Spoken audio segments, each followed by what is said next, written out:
Vinsmoke Sanji debuted on OPTC Global on the 30th of October 2018. Continuing the theming of Whole Cake Island, this batch features even more characters of the titular arc, as well as characters that are important to Sanji as a character. Characters debuting in this batch included returning home Peckhams, Pedro's arch-rival Baron Tamago, Wicked Woman Charlotte Pudding, and the ferocious fighting cook's caretaker, Chef Zeph. And the Sugo-Fest exclusive character of the batch returned to the chain boosting captain ability similar to that of V1 Rayleigh in 2015. Focusing on boosting the fighter class in the game, he provided serious damage that scales higher with that chain multiplier, along with a fitting special that provides a serious attack boost and also can provide useful utility for mitigating gimmicks that may quell his captain ability. Introducing Germa Kingdom Savior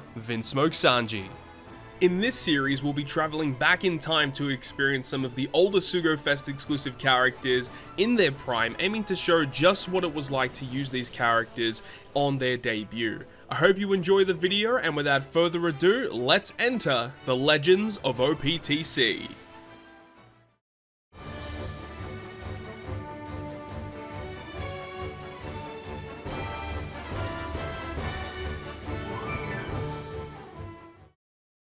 Thank you very much for checking out yet another episode of The Legends of OPTC, and today we're covering a Sugo-Fest exclusive that I'm personally not really the biggest fan of. I'm not a big fan of these types of characters, and there's going to be a couple more in the future that we unfortunately have to talk about.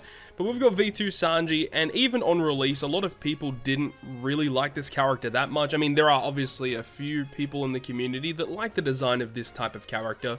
We'll talk about him as we go along, but we have some rare recruits here and some very interesting ones at that. Let's go ahead and start things off with Peckhams though. Peckhams being an int fighter powerhouse character, and his captain ability being basically terrible. Sailor ability is pretty interesting though. Reducing blindness by 5 turns actually can be very key in some circumstances, and the secondary one making int slots beneficial to fighters. And when you have a look at the Sugo-Fest exclusive and what he tries to do, this is a very good limit break ability to have on a character, so very good thus far. And then a special ability that did 20% health cut to one enemy and also removes increased defense buff completely. It removes all turns of blue shield on the enemy side of the field. It's a very useful special. A lot of people don't realize that this character has this powerful of a special. You know, during the release schedule of this character, you know, there were no characters that completely removed a defensive effect off the enemy side of the field. This is like the first character that actually did it. Obviously, then we got characters like Vivi Rebecca dual unit who kind of allowed us to do that as well. But it's a very useful ability, and this character has seen some play in, I wouldn't say like current content, but definitely recently in the past 12 months or so. This is definitely a character that has seen some play. In my eyes, I've used this character quite a few times in the past. He's actually very solid. So honestly, for the next one on the list is Baron Tamago, being a Dex fighter free spirit, captain ability being basically terrible, making Dex slots beneficial to fighter characters. So you can see a very good theme coming along here. Very, very cool. And then his special ability, 75 times attack in Dex damage to a single enemy. It's actually fixed damage as well. That's pretty good.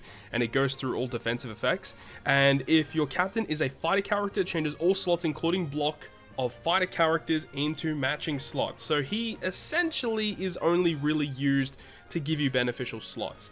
It does go through block slots, so that's obviously a huge benefit. Though at this time period, 6+ Jinbei was already a character that people had access to. He was also a character that people were opting to use to generate some matching slots, though this allowing you to go through block slots is pretty valuable too. So you can already see a really big theme coming along here. Not a bad character for the batch. The next rare recruit being Charlotte Pudding, quick shooter cerebral. So this character is a little bit left field, not being a fighter character of course, but her captain ability being pretty average, reducing paralysis for 5 turns for herself, and she will change all slots of all characters into whatever slot that Pudding has, also recovering 5,000 HP, reducing damage by 80% for a turn, and then reducing blind despair paralysis and increased damage taken by 4 turns. Pretty nice having a little bit of utility there. You know, utility specials are still coming into their own by this point, and definitely was a very powerful special on release, and the fact that this character is is a cerebral character, had really good synergy with some good characters in the game, but more commonly in today's day and age, she's definitely used for her support effect, meaning that when you reach the final stage, you get a 20% health cut and you get a high chance of matching slots for 3 turns. This didn't really matter, but the fact that this character provides a health cut when you reach the final stage is good for a couple different reasons. It gets around the stun debuff, which is still pretty uncommon, but still, if you get inflicted with it, this is a great support to have, inflicting damage to yourself to get around that. Also, sometimes you will have a certain condition that you may need to fulfill. Sometimes you need to be below a certain HP threshold to get certain abilities to activate, and this is a way to do it. So there you go. Putting pretty okay special ability, but definitely in today's day and age more used as a support. And then the final rare recruit of the batch is none other than Chef Zeph of the Baratie. So he is a strength fighter powerhouse character. Captain ability really doesn't matter once again. When any other character uses a special, reduces his own cooldown by 3 turns. So very easy to get his special back very quickly. Also boosting damage dealt against Dex by 1.2. So if you're attacking with the Dex character against the Dex character, this guy just does so much additional damage towards it. And then a very simple special ability: if your captain is a fighter, you get a 1.75 color affinity boost to your fighter characters for 1 turn. And being on an 8-turn cooldown, you know, obviously with preemptive attacks and stuff, moving on to the next stage, you can use this on like a stage 4. You know, use all your specials on stage 5 and then get him back again to get a secondary turn of color affinity. Very good character, but unfortunately didn't really see a lot of play, surprisingly. You would think that a special ability like this would be very good, but the fact that it only provides color affinity and nothing else, that's probably his downside. It would have been nice if there was either damage or a utility effect on top of it, but unfortunately not the case. And then has a pretty good support attaching to Sanji when you use the special boost color affinity of fighters by 1.5, but that's one of the big problems, is that Sanji already has amazing supports, and sometimes you don't really need this color affinity support. But not a bad special, not a bad support effect, just didn't really need to see a lot of play. And then we get to the man himself, V2 Sanji from Whole Cake Island. He is a Psy, fighter powerhouse character. Now his captain ability is going to state that you need to have only fighters on your crew. You need 6 characters on your crew that are all fighter class. So that already has its inherent drawbacks in that, you know, you can't run just like one non-boosted unit for whatever special that may be. You need 6 fighter characters from the get-go, so that already sucks. Plus it means if one of your characters gets blown away, you lose all your damage. It's a big problem. Then he also boosts the chain multiplier growth rate by 4 times and then boosting the attack of fighters by 1.75. This is essentially a buffed version of V1 Rayleigh. When V1 Rayleigh first came out, he had that chain multiplier boosting captain, which was just this. Like, this literally was all Rayleigh's captain ability. Just boost chain multiplier growth rate by 4x. And he was very good for that, but of course, as time progressed and as the power levels of characters were increased, Rayleigh fell by the wayside. Now, when you counter in this chain multiplier effect and a 1.75 times attack boost, this does compete in terms of damage with some of the other characters that you may have seen around this time period. It's just the fact that you need to consistently hit your perfects and you're going to ramp up damage very quickly. But it means that essentially the first half of your team doesn't really do any damage. All of your damage is back-ended, and it means if you're up against a single target, this is going to be a very good captain to use. If you have to take on multiple different enemies during a turn, it means that, you know, some characters will be dealt a lot of damage, some need multiple hits to take down. It can be very tedious at times, but it's a very interesting and unique captain ability. Then he has this really weird ability where he lowers the chances of matching slots depending on the crew's current HP. So the way that it worked is that when your HP got really low, you had a lower chance of hitting a matching slot. I don't even know why they decided to do that. It's such a weird effect. Like, they should have just scrapped that. That is a really bad design choice. And then we got his special ability, which is pretty good. 150 times attack and side damage to a single target. It actually does a lot of damage to a single target. And then he says, if your HP is above 50% when you launch the special, you get a 2.25 times attack boost to your fighters for 1 turn. And this is another issue that I have with this unit, in that, you know, if you're not above 50%, you don't get any attack boost. Like, you literally have to be above 50% to get any sort of boost, and it's not like one of those things where it's like, you know, fulfill this condition to get a boost. If you don't fulfill it, well, you'll still get a minor boost instead. In this situation, no, you just don't get any boost. So depending on the content, you actually may need to bring a healer character to make sure you're above 50% so that you can actually get his attack boost. So I'm not a big fan of that design.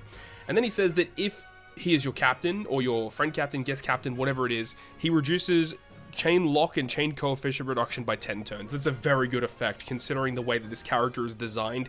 If you get inflicted with a chain lock or chain coefficient reduction, his damage is severely nerfed. So having a special as a captain to just remove those effects, big thumbs up with that. Just really poor design with this effect, and really poor design with the matching slots. But, you know, with some slight tweaks, he would have been very good. And I don't really think that they made that many strides with this 6+, because these types of characters are just not very good as captains. Special ability, though, is still usable. So let's go ahead and see what kind of content we're going to be playing today. We've got 3 different sets of content. I believe all 3 of these have been featured on the series before. Maybe not Clash Cracker. We haven't played Cracker yet, but we've got Dex Kid Coliseum and Quick Rhizo Coliseum. So I believe Sanji should be okay against all of these. Let's go ahead and spin that wheel, and let's see what kind of content we're going to be using him in today. I'm not a big fan of this unit, so I hope that we can make the most of it either way. Oh wow, okay, so we're going to be playing Dex Coliseum Kid once again. So this is going to be a kind of a little bit of a difficult one, but I'm excited to jump into it nonetheless. So let's go ahead and build a team. In game with my man Sanji now, third son of the Vinsmoke family. He found Luffy waiting where they had agreed to meet and spoke to him about how he wanted to go back to the Sunny, but at the same time couldn't abandon his blood relatives. Then, at Luffy's suggestion, he decided to ruin the wedding to save his family, which, as we all know, what happened at Whole Cake Island. So here we have my man V2 Sanji ready to go with 100 attack and HP cotton candies, of course. He does not have the expanded captain ability. No, we ain't doing that. But this is the team composition that we're bringing today to take on Dex Coliseum Kid. Now, we did actually take this on before. I believe it was V2 Rayleigh might have been the unit that we used as our captain. Now, I believe we're going to have a bit of an easier time this time. You know, characters, they get to a point where they just get so much more powerful as time progresses. And one thing here is we're actually using Limited Rare Recruit Bonnie. Limited Rare Recruits were really weird banners that came out. They helped out like one particular color or one particular class get a lot better support. And Bonnie was really good for fighters, good for free spirit, just like one of the best rare recruits you could get your hands on. So people that had her, it would just made them, you know, made it easier to beat certain pieces of content. We're also using Ambush Garp, which is also another character that is going to be a first feature on the channel. We've got the Quick Sengoku, which was during the release of V2 Admirals, and then we've also got this Beppo, which is a pretty cool character that came out during the V2 Boa Sugo-Fest. So I'm excited to jump into this one today with V2 Sanji as the captain, also having the Sun Pirate ship giving you 1.5 times attack and HP to your fighter characters, and it is also dedicated to fighters. You need to have 6 of them in your crew in order to get the full boost out of that. So I think with all that being said, I think we're ready to go to beat Coliseum Kid. Once again, thank you very much to the 12.1 update for allowing us to use our own friend captain here, and we are good to go versus Eustace Kid. This is going to be a fun one, I think. Let's go ahead and jump straight into it. Let's get this party started. Here we go. Final round versus Eustace Captain Kid. Of course, the famous saying, we need to go ahead and get our stalling on. So the thing about Sanji, as we've kind of touched up on, he's a chain captain. So the first couple of taps in your chain really don't do a lot of damage. You can see only 8,000 damage from a regular tap. It's pretty low for a character to release, but as you continuously hit your perfects and your chain multiplier increases, it's going to substantially increase the amount of damage that you get, because most of your damage is going to derive from that chain multiplier. So you want to make sure that you are able to maintain that, especially during your burst turns. It's going to be very important. You know, during your burst turns, if you hit a couple of goods or you actually just miss altogether, your damage is going to plummet significantly and you're just going to lose out on all that damage. So there's a lot of big drawbacks to these chain units, but it also is kind of fun to use them too, because they're just a whole different playstyle to what you're kind of used to. I think at this point we've got sufficient stall, so we're going to go ahead and move on. So you see that the chain multiplier in the center of the screen, that's going to go ahead and raise pretty substantially as we continue to attack. And I believe when you have double Sanji, you can cap out at a 25 times chain multiplier boost.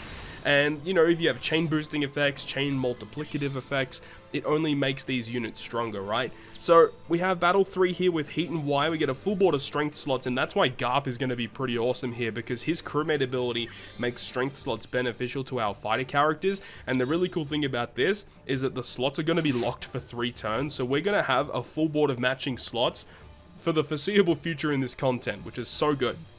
So in this stage here, we don't actually need to launch any specials, I'm pretty sure, because the raw damage that you get from these chain multiplier captains is so high that in a lot of cases, if you got matching slots, you don't even need to activate a special. Or even if you don't have matching slots and you have like an attack boosting effect, a lot of the time that's going to be enough to get through. So just with some normal attacks, I think we should be able to comfortably get through this quest. Alright, here we go.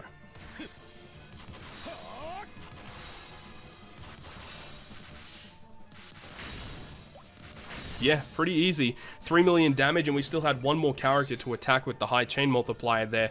So Battle 4, we're going to reach Kid and Killer. Get inflicted with paralysis, and there's going to be enemy damage threshold, which is why Beppo is going to be a really great addition to the team. So we can use Beppo to get rid of the enemy's damage threshold, which is obviously very annoying to deal with. I know that when we built the team to beat this earlier on in the Legends of OPTC series, we had pretty obscure ways to get through this content, but this is way more straightforward. Then we're going to use Bonnie here, and Bonnie, you know, another reason why she's really good with Sanji is that she actually heals us too. So even if we're at a point where we stalled too much or we took too many hits earlier on, she does provide healing capabilities. She gets around a lot of different gimmicks too. If you get block slots, she can change them into matching or into recovery slots. Getting rid of the paralysis is the big thing though. And then we can use a special ability of Sanji. We're going to be over 50% HP, so we get the 2.25 times attack boost to the crew, which is wicked. So with the 2.25 attack boost and the full board of slots and all the gimmicks are dealt with, normal attacks should be enough to go ahead and let us in to the final stage. Here we go.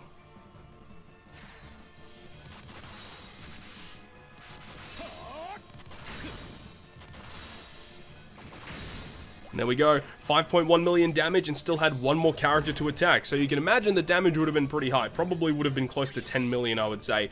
It would have been pretty close. Here we go. So, final stage versus Kid. Now, typically, you would be in a situation where you'd want to be removing this attack down. And that is definitely what we would normally do. However, we do need to be careful, right? Because after we kill Kid, he's going to revive, and he's going to special bind our captains, so those characters are going to be out of commission. So we actually want to save, you know, we want to use Sanji now, but we got to make sure we actually have damage for the following turn. So we're going to use Garp here, which is going to provide a health cut, a 30% health cut, and it also reduces enemies' defense to 0. The defense to 0 doesn't really matter in this case here, but the health cut's really good because it means that it's going to kind of mitigate some of the attack down that gets inflicted here. And you'll see that by activating the Sanji special, we get the 2.25 times attack boost. By the way, we still have the full board of matching slots. I'm pretty sure we can get through this just with activating those specials alone and not even having to worry about removing that attack down. But of course, in the following turn, we're going to have the Sengoku special, which actually does get around the attack down. And it also does provide an orb boosting effect to our characters because we have 4 more characters that are Psi or quick units. So great synergy with this team. So all we need to do is do normal attacks, ideally hit with the quick units last, and then pretty much do the exact same thing on the revive. So here we go.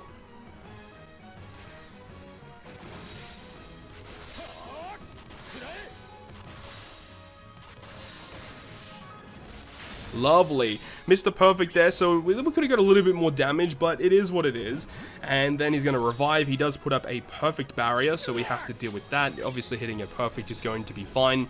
Our captains are going to be special binded, so that obviously sucks. If they didn't get special binded, we could have just used Sengoku in the previous turn to mitigate the attack down altogether. It is what it is. So now we use the Sengoku special right now to remove that leftover attack down. So we also get the orb boost because of that, which is great. So even though we've only got just an orb boost, we should have enough raw damage with our captain abilities, and now the attack down is gone, so we don't have to worry about that anymore. So once again, we have to do the exact same thing. Normal attacks, hit a perfects, and we should be good. Here we go.